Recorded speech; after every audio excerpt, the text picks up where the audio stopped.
A loud boom overnight, a little before 2 in the morning. No, you're not crazy. Our security cameras here caught it on video, and many of you told us you saw the light show all across the region. Fox Carolina's Dana Wachter is live tonight. She's in Greenville County with more on what the bright light was all about. Dana. Well, Trent, a lot of folks in the upstate, they're saying that they saw the sky lit blue overnight just for a few seconds. Local astronomers, they're saying it really could have been a meteor or fireball. They say it's not an uncommon occurrence, but the timing of it is. Around 1:40 early this morning in Fountain Inn. I saw this big, bright light that made the sand kind of almost sparkle. It was so bright. Cindy Stubbs thought maybe it was a shooting star. This spot right here, this little area was so bright, it just scared me. I didn't know what it was. I thought the aliens were coming. But it wasn't just in Fountain Inn, and it wasn't an alien. Sky cameras in Lawndale, North Carolina recorded this flash of light streak across the sky. And in Greenville, Joseph Fiddler's security camera recorded the sky lighting up, and you can see the flying object reflected in his car's windshield. Spartanburg 911, what's the address of your emergency? In Spartanburg, the 911 call center heard from more than 30 callers, surprised by the flash of light and the boom, explosion noise. We always take an explosion very seriously. Normally we'd be sending a fire department out to investigate where the explosion occurred. Scott Francis says his dispatchers did send fire trucks, but later realized it was a meteorite headed toward the ground. It sounded like a typical bolide. Bolide is a meteor that comes in and heats up. This one broke apart into 3 or 4 different pieces, glowed a bright blue white. Dr. Charles St. Lucas with the Roper Mountain Science Center in Greenville says these types of meteors aren't so uncommon, but scientists typically predict them based on when the Earth will pass through a tail of a comet. This was kind of a rogue object, no way to predict it, and that makes it even more delightful.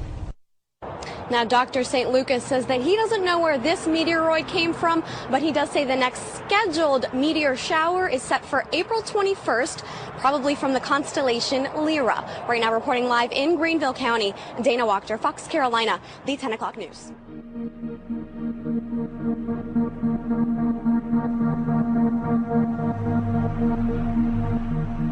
And now to that strange sight over Texas. A bright light streaking across the sky last night turned out to be a meteor. This video was captured by a dash cam on a patrol car, and sightings, in fact, were reported as far as Kansas. Many people say they heard a sonic boom, but there's still no confirmation that the meteor actually hit the ground. Looks like something out of a movie there, though. Kind of cool. What an amazing sight to witness, I would imagine.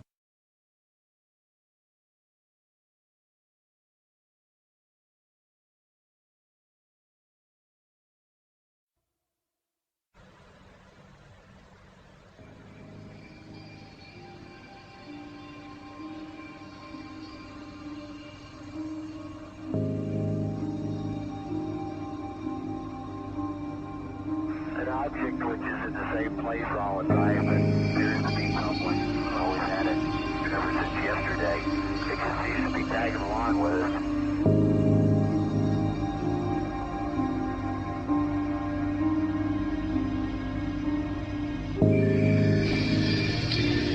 Okay, I've just checked my photos from yesterday and I've come across the sky, which I believe to be a very good example of a UFO, meaning unidentified flying object. It's a beautiful, sunny day, and I noticed these rather attractive clouds in the sky, so I took a photo.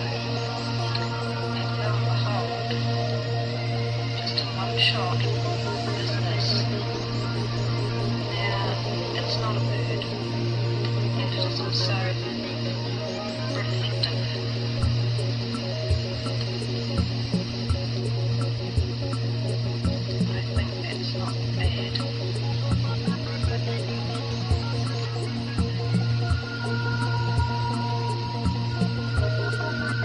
Digital camera is so great that we can zoom in to such a degree nowadays.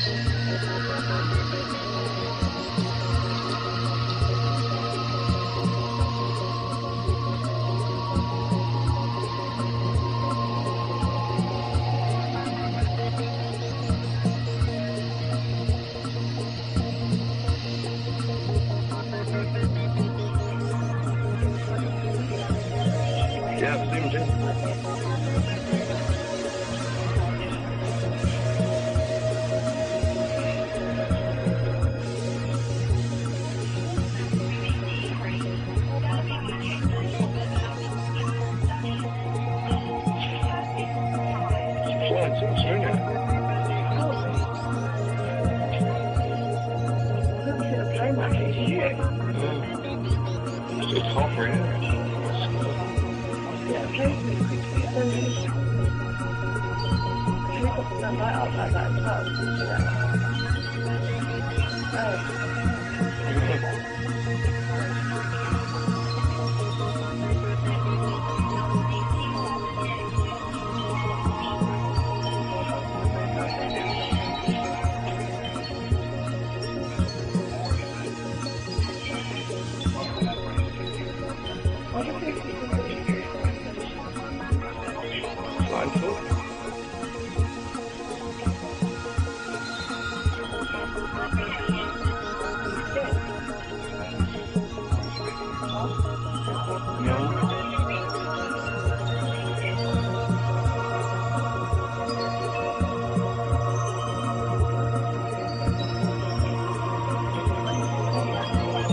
Yeah, please.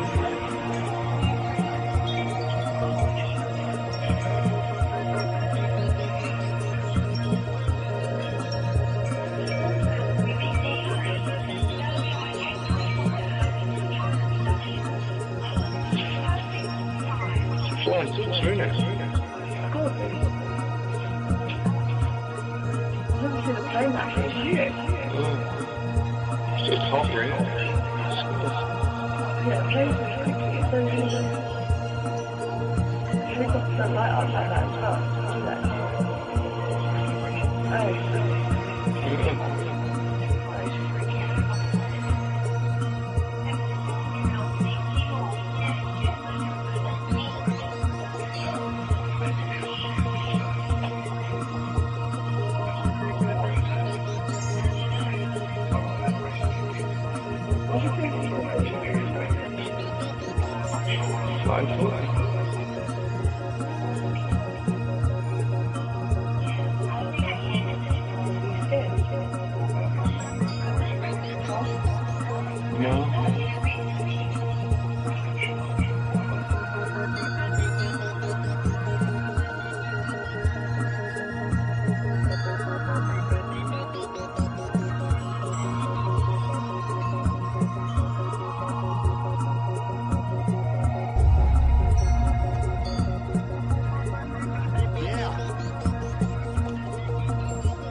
Let's do a thing, okay?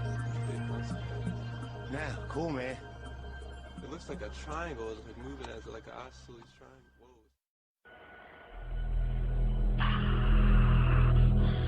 Whoa. It's a UFO.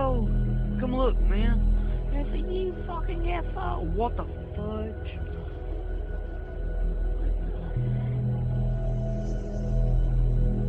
What the fudge was that? Don't know.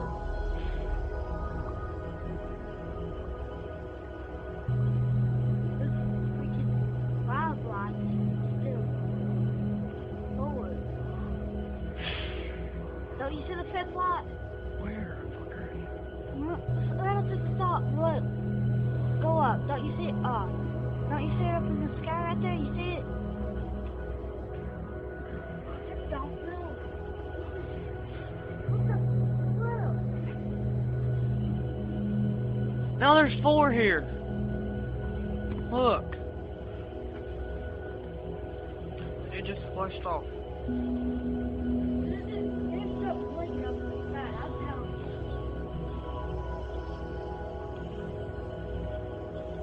What the freak? I just saw it again. Why? You want to go back in?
was that funny thing that was on that trailer that looked like, you know, something from somewhere else?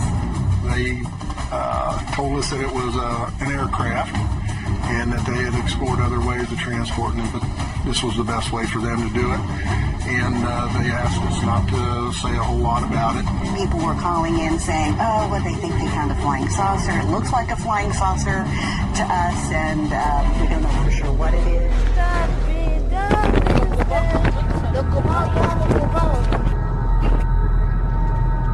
Sorry to wake you.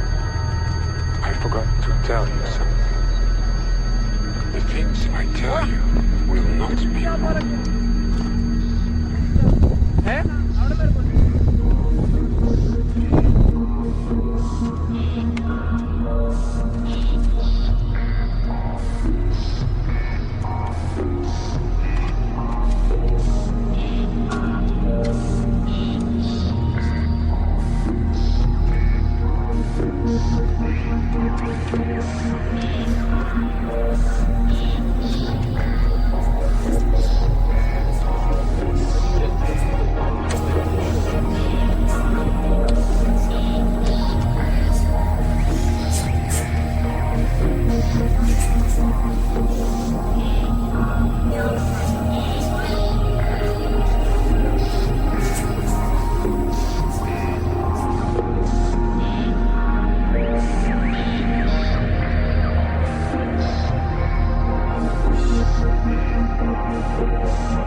I don't know what that is.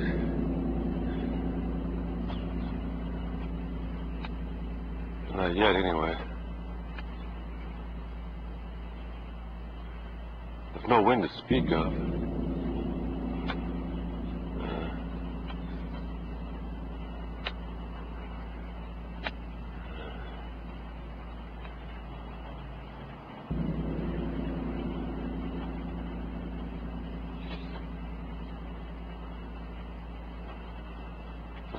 Fully cloudy day.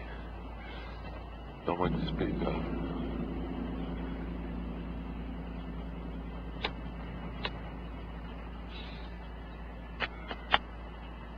It's hard to tell exactly what that is.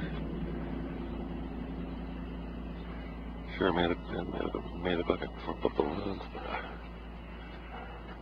but I've learned you can't count on it.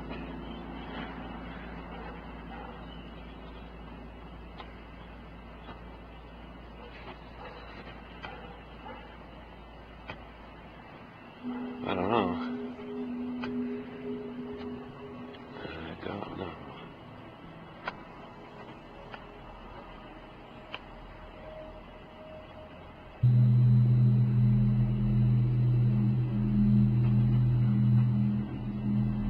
It's getting closer now. I can't tell. It's hard to take my eye off it.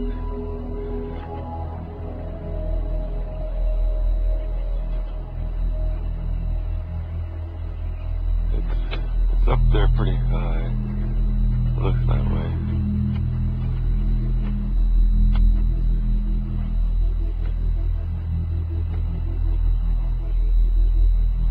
It's not moving very fast at all.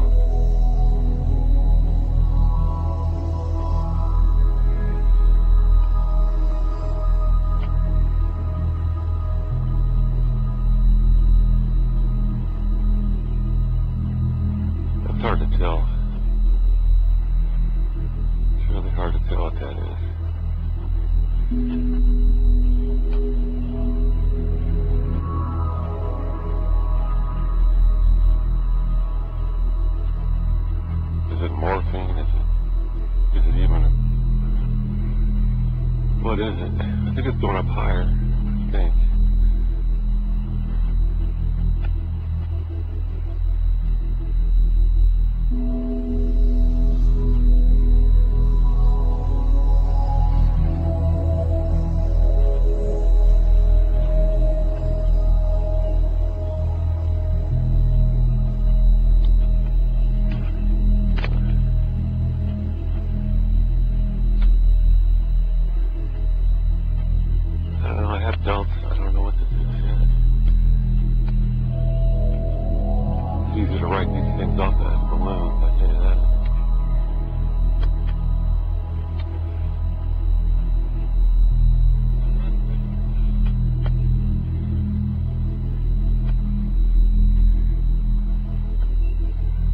Not so easy to figure out what this is yet.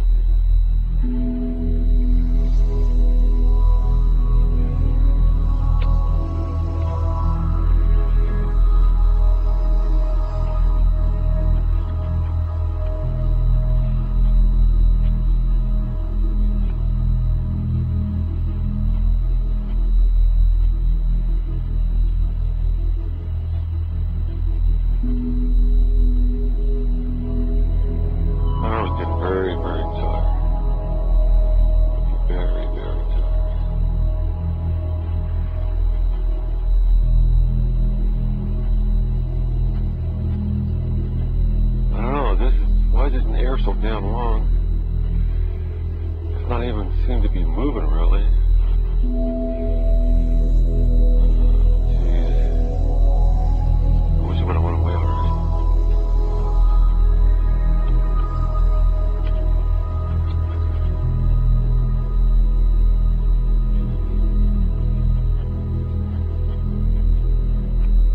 This is not going to be so easy to dismiss as balloons, I don't think. It looks kind of weird.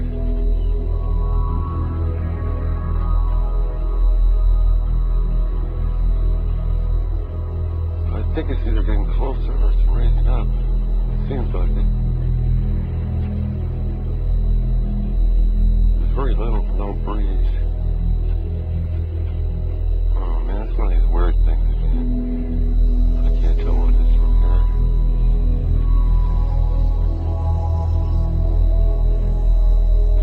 Way off it for a minute. Okay, I just looked at this thing with my binoculars. It's red and it's black.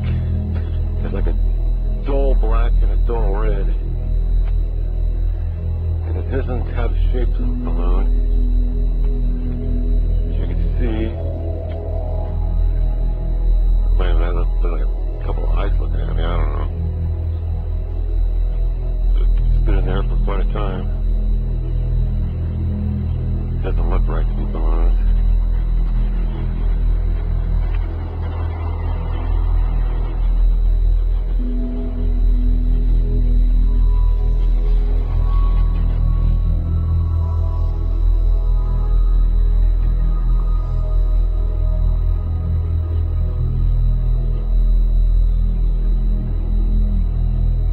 I don't know. I hate to jump to conclusions either way.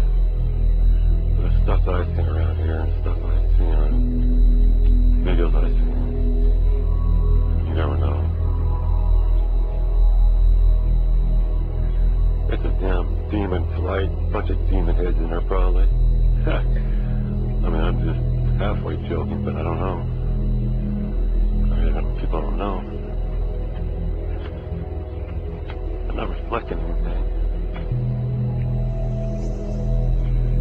Coming over my head more. It might be changing shape, I don't know. I just don't know what the hell that is, because look at it, it's like different now.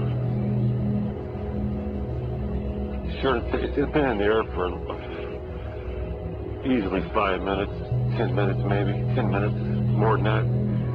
It was out here when I stepped out.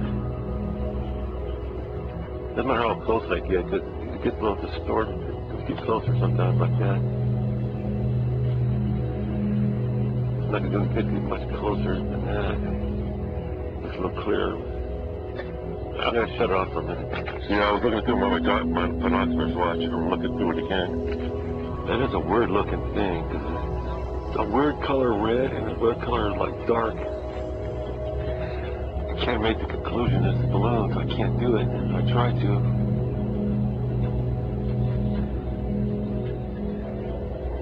That doesn't look like a bunch of balloons to me.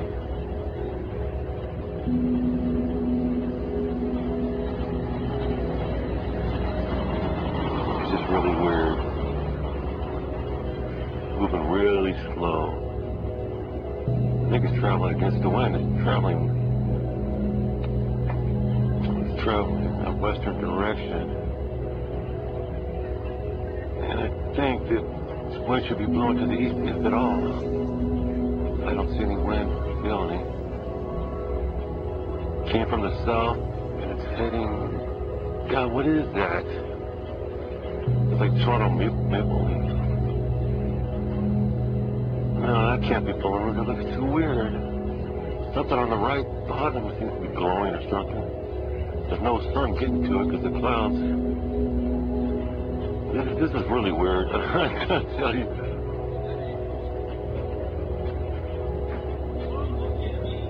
That right part shouldn't be glowing that way.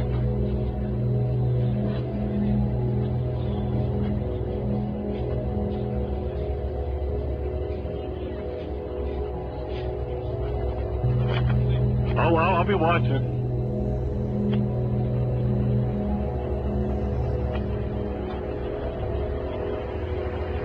See, if nothing should be reflecting off that thing at all. It's just full clouds. It just needs to be going against the wind, man.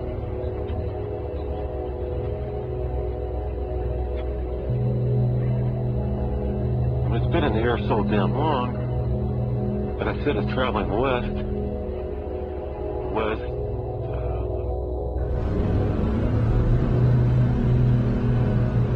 In the southwest of England, just outside Somerset, there was another sighting. It was captured on videotape. Got it. Got it. Yeah, I think it's coming this way. Yeah. Yeah, I can see it. Is it? It is. That's amazing. The UFO that you saw originally was spotted approximately about 200 yards to the left of the aerial mast, and I suppose it was probably at about 500 feet up. It was very low in the sky. And this is a radio communications tower? This is radio communications. They've got 3 military masts on there, and it sends out, one is a navigational signal, which is used for aircraft. The other 2 aerials are near the top. We're not quite sure, but there is a pulsed frequency that comes from them.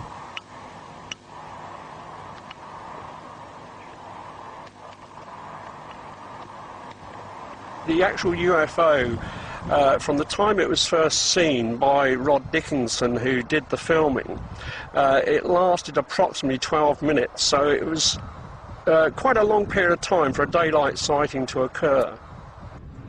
We took this tape to be analyzed by Lucasfilm's Special Effects Division, Industrial Light and Magic, in San Rafael, California. Here we met with Bill George, an Academy Award-winning visual effects supervisor. Over the last 20 years, his special effects have been featured in films like Star Wars, The Phantom Menace. The optical zoom certainly would... He analyzed this footage to determine its authenticity. But there are several things that I see when the footage is running that tells me this was actually there when this was filmed. First of all, it's the shake. Okay. The shake. If you were to give me a background plate of just the sky and say, we want you to take this image of a flying saucer and match it in, that's something that's technically very difficult to do, because you would have to match, putting the 2 elements together, you would have to match the shake. Now, certainly we have computers that can track that, but this is all over the map. A couple other cues that tell me that this is actually there when it was being filmed was that it's going in and out of focus with the background, because the camera is trying to compensate and trying to focus. It probably have some sort of autofocus. So the background is going in and out of focus along with the object.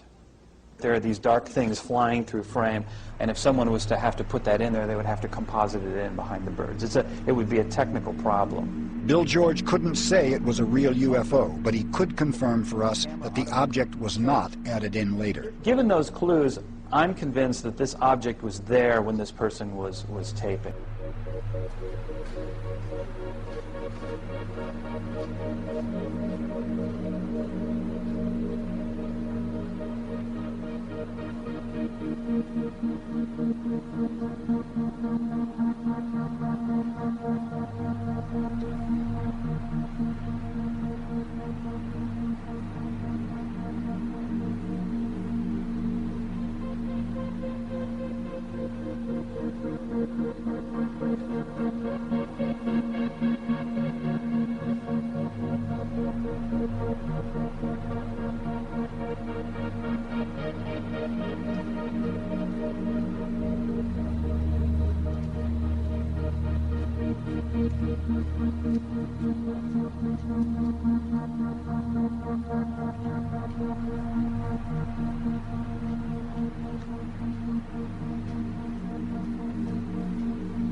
Sorry to wake you. I forgot to tell you something. The things I tell you will not be wrong.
No se mueve. Le bajé la exposición porque queda muy brilloso. Quítame el cigarro de la boca, por favor. Gracias.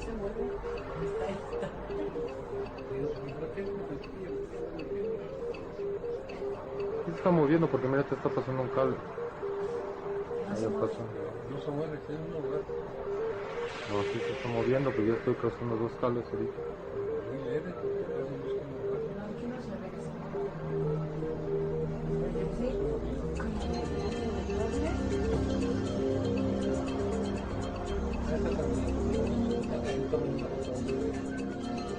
No se ve. No le...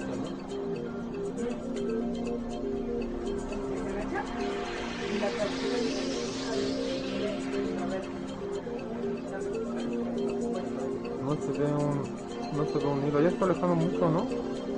No.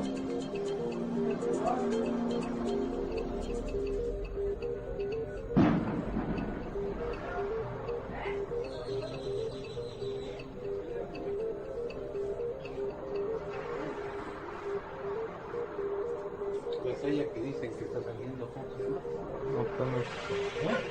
No es esa. ¿Es esa? Velo bien alrededor a ver si ven algo, ¿no?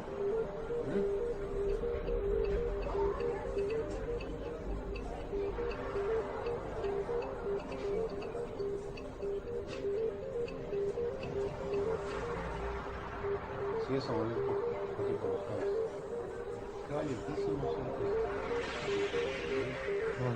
está muy lento.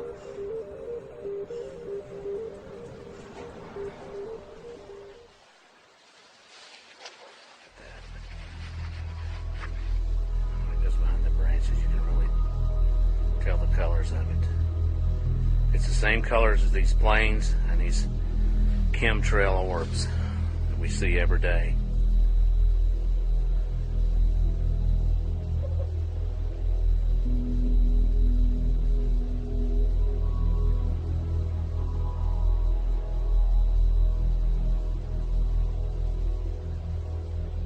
Looks like there's something sitting in the middle of it.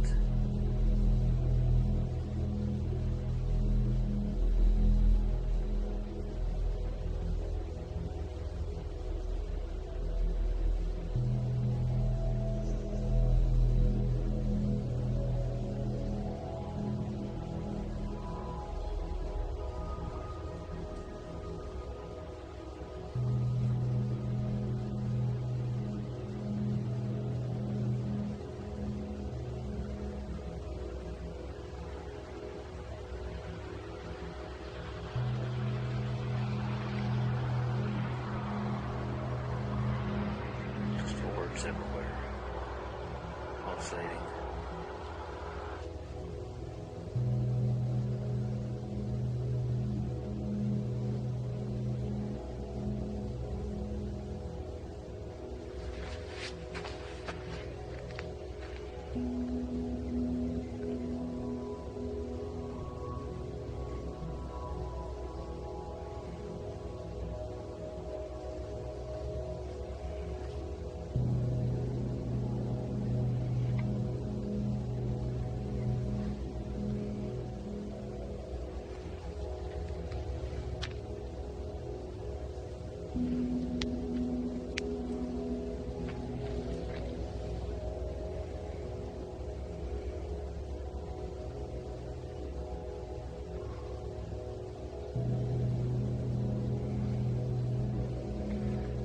look how fast it's moving.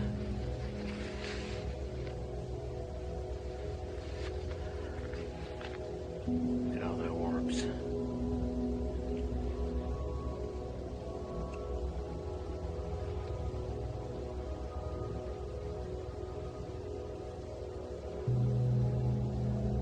I have a fake plane going over me too.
Вы не имеете права здесь парковаться!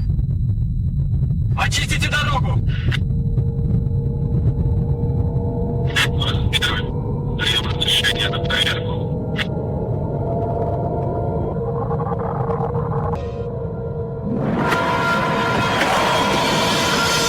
Я кому? Не имею права здесь парковаться!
Очистите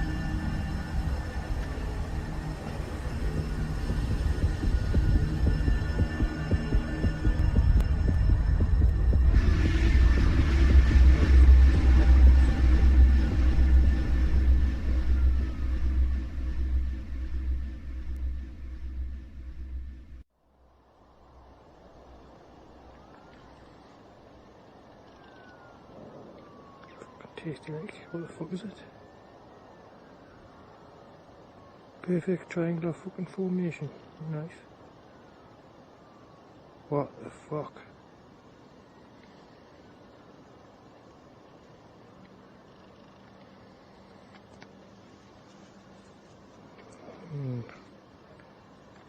Landen zeker, or not.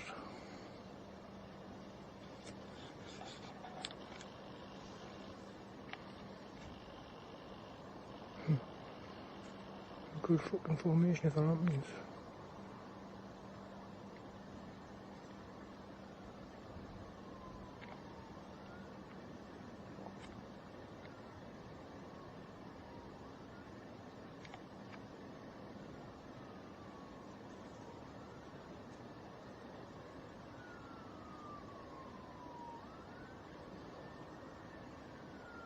Oh, the fuck is staying that close?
Oop, there's fucking one after the sheet.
We meet the woman who has allegedly had 23 encounters with UFOs.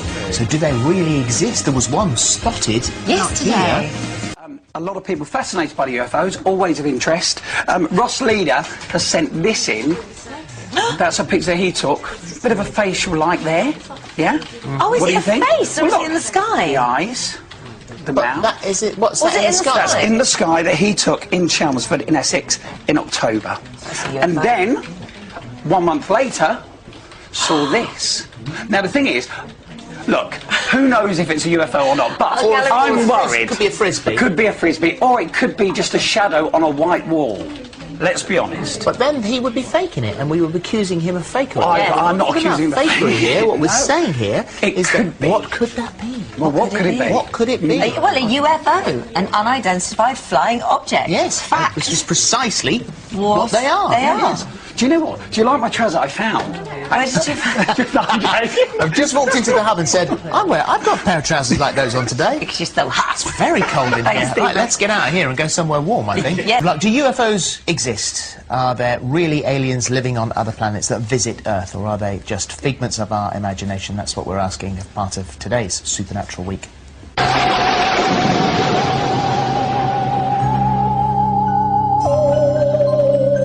Well, to discuss this, we're joined by Bridget Barclay, who has allegedly been visited by aliens several times, DC Gary Hesseltine, who records UFO sightings, and skeptic Professor Chris French. And welcome to all of you. So, Bridget, let's start off with your story. Now, the first time that you say that you saw a UFO, you were a little girl, you were 7 years old, and you were living in Devon. Yes. What happened? What do you remember? I was out taking the dog for a walk, and what appeared as a Chinese girl, I thought at the time. And a couple of days later, I went back to where she showed me her house was, and it appeared like a gazebo with the lights circulating around it, and it was hovering in a field at the time, so not a usual thing to sort of see. And so I always knew that that wasn't actually fits into the paranormal experiences that I usually had, which were ghosts, which I won't talk to you about. And the latest one that you had was last Christmas? At New Year, and this New Year I've just had a UFO experience, and last year I had 4. So why do you think they're attracted to you? Oh, age-old answer, I don't know. I couldn't tell you. Sometimes I see them as close as, you know, like 5 metres away, or you know, 200 feet away, big structured objects. Now, I can't say. Biggest and most impressive sighting was in Los Angeles, wasn't it? That's correct. Yes, in February '93, I took a girl for a job interview on Rodeo Drive, and was going back to a friend's house via a friend's house, and stopped at a traffic lights, and I felt very apprehensive of something. I knew something wasn't right. Traffic lights had stopped, and there to the left of me I just saw coming over by my windscreen from about 5 metres away a structured silver object, 45 foot in length, massive orange red power source underneath it, going across the car, going over towards the car in front of me. The traffic lights then went back on. I then went around the corner, looked behind in my rear view window, and I could see that there was no wings, no foliage, and it was taking the tops of the trees off as it went through. Now, were other people running out of their cars and taking pictures? It was broad daylight. Well, it was sort of tea time. People going home on the freeway. You had the Holiday Inn, which was the Holiday Inn at the time. You would have thought people would have witnessed it or felt something. So how come this hasn't been widely reported? Well, I mean, that would sort of... And the trees with all their tops off. Yeah, well, it actually just ploughed through the tops of the trees. Now, a year later, I got someone to go back and photograph that area for me, and quite clearly you can see discoloration between the trees from the other trees and the trees that it went through. But more importantly was the fact that 5 military helicopters went to intercept it. Within about 4 minutes, 5 minutes of being back on the same vicinity, military helicopters were going towards the UCLA where it was going. Do you think you've ever been abducted? From that incident, something very peculiar happened. I can honestly say, out of all of my sightings, which about 80% I consciously remember, and there's a few things that need to be, like the puzzle needs to be put together. Well, you said a lot of what you remember is brought out through hypnosis. No, a lot of what I remember is what I consciously remember, what my conscious remembers. My subconscious comes through on the hypnosis. Yeah. So that moment in Rodeo Drive, that was a conscious memory? On the freeway. At the area, on the freeway, yes, that was a conscious memory until the point of there was feelings behind it, why I felt apprehensive, and those are the things that I wanted to relook at through hypnosis. Actually just back up what Bridget is saying here. I'm a police officer with 10 years research into this subject. And I work only in the best evidence cases, and when we talk about the abduction phenomenon, what you have to understand that this is not just people sleeping in their beds who might be asleep, sleep paralysis and things like that. You have people who are in their car, multiple people being abducted at the same time. In isolation, these cases seem ludicrous, but when they're happening all around the world, and a lot of people in third world countries relate exactly the same experiences, and yet they don't have the access to the media. So there's something quite clearly going on. So you are a serving detective constable. Yep. And you have started off this PROFOS, haven't you? PROFOS, Police Reporting UFO Sighting. What do the force think about this? What do the force think about it? I'm not at liberty to say, but suffice to say that in 10 years of research, I started off with 6 cases involving 10 officers, and now over 425 cases involving over 900 British police officers. So, Gary, you said that if you went into a court of law, you could provide enough evidence to categorically prove the existence of UFOs. And it would point very seriously towards ET. So what is it? What's the bit of evidence that you've got? How long have you got? Well, about 3 minutes. All right. It goes wrong. All right, then. Well, let me tell you where I come from on this subject. I'm a detective. I look at evidence. I'm trained to look at evidence. And when I look at the best evidence of the subject, not the 97% that can be explained and rationalised, misinterpretation, the 97% leaves 3%. At the hardcore of the 3%, there are 2,000 military pilots who've gone on record, often in intercept situations, 75-minute dogfights, confirmed on airborne radar, ground radar, 3,000 commercial pilots. There are astronauts and cosmonauts who've seen these things and gone on the record. Really? There are hundreds of radar operators, observer corps, people who study the sky. There are hundreds of air traffic controllers who've seen these things. But unfortunately, the media does not report the best evidence. I'm not interested in the 97% that can be explained. But if you look at the hardcore, Well, come back and bring us it's the real. best evidence. We'll report it for you. I'll put you a challenge. I'll give you some evidence, and I want somebody like Chris here to explain it to me. Well, Chris, I'd love that. Well, let's do it. That's it. We're booked. We'll make that People happen. are taking over my life. You're organising last time. It was on ghost hunts. Supernatural Sounds week good to me. extends. Sounds good to me. Why wouldn't it be true? Why would you say this can't happen? Why I don't couldn't say it happen?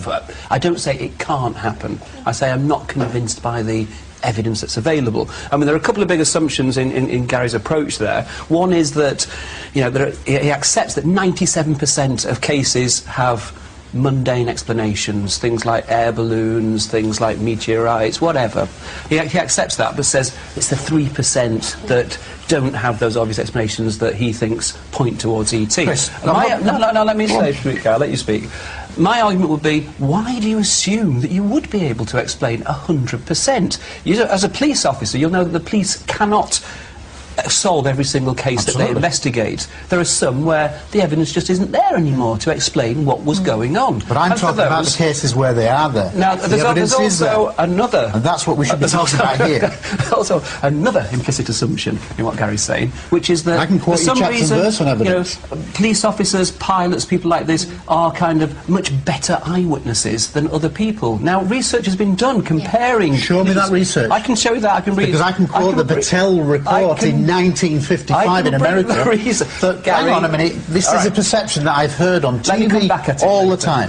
All right, the Battelle report in 1955, commissioned in 1955 by the US Air Force, it studied best caliber, highest caliber witnesses, and it concluded very strongly that the better the trained observer, the better the quality of the unknown sighting. We have recent research. We're up against the clock. Yeah, I know. So you've got no. I want you to quote me chapter and verse. About 40 seconds now. You can have the final word. Okay. Because we'll come back and do so this again. So, as again. I say, the current psychological research shows that actually police officers are no better eyewitnesses than other people. Absolute rubbish. Also, they don't have any special training when it comes to sighting. You say we have special training for sighting UFOs. No, that's what I'm saying. What a police officer is trained to do. Right. I am trained to record in a chronological, factual way, and you are not brushing it off like guys. that. Chris, you're talking in assumptions. Ridiculous. Absolutely ridiculous. I am trained to record with my eyes, my perceptions, and read it chronologically, write it up properly. And when police officers, 72% of my cases... We have to stop. We have to stop. The news is bearing down on us. But we are going to bring your evidence and bring you back together and discuss this 72% of my cases are multiple officer. Thank you, Bridget. Thank you. 300 odd cases. And we'll be back after the news.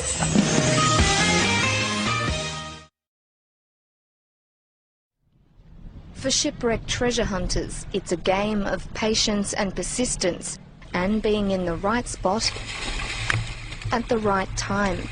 Deep down on the bottom of the Baltic Sea near Sweden, a team of salvage experts may have hit the jackpot. The trouble is, so far, this bounty can't be explained. Peter Lindbergh has been in the business for almost 20 years. This vintage champagne hauled from a century-old wreck, one of his sweetest successes. Until, that is, the commercial diver stumbled upon an incredible find. We had been out for 9 days, and well, we were quite tired, and we were on our way home, but we made a final run with the sonar fish, and suddenly this thing turned up, and well, my first reaction was to tell the guys that, hey, we have a UFO here on the bottom. Sonar readings show it's about 60 metres across, or the size of a jumbo jet, and it's not on its own down there. The Ocean Explorer team also found another smaller disc-shaped object nearby. Both show a rigid tail or drag marks more than 400 metres long. Their size and distinctive shape are generating some peculiar theories. Could this be the Star Wars Millennium Falcon, a plug to an inner world, or a marine version of Stonehenge? There has been discussions about Russian warships that were around, that they built in the end of the 1800s, but they are smaller, only about 30 meters across, and they weren't in the Baltic as well. Of course it can be something else from a ship or wreck, but still it's quite big. Yeah, you have the disturbances from the waves. The head of archaeology at Sweden's Maritime Museums says this type of imaging, called a side-scan sonar, doesn't always reflect what's actually on the sea floor. Varying temperature and wave conditions can result in anomalies on the images. But the intriguing dimensions of this picture are capturing his attention. It's definitely something, at least. I'm not sure that you will see very much when you go down. If it's a more natural geological formation, it might be that it's hard to see. The sediments in the area are very loose. The side-scan sonar tool sometimes goes down a little bit in soft sediments. But I'm excited. It's going to be interesting to see what it is. Andreas Olsson, who doesn't agree with treasure hunting and selling historical artefacts for profit, says the Baltic offers ideal conditions for preservation, with low salinity and no wood-boring organisms. It's helped protect many of Sweden's prized wrecks, including the 17th century warship Vasa. It was brought to the surface with its hull almost intact more than 50 years ago, and is now housed in its own museum in Stockholm. Right now, we know about approximately about 20,000 objects, mostly shipwrecks in the Baltic Sea, a total. But I think we have at least 100,000. There's a lot of areas we haven't really seen anything, and many shipwrecks are also hidden under the seabed. So it's for an archaeologist, I think the Baltic Sea is like a shipwreck laboratory, the best in the world. One glittering rival is the North Atlantic, where a top salvage company has struck gold, or silver to be exact, twice.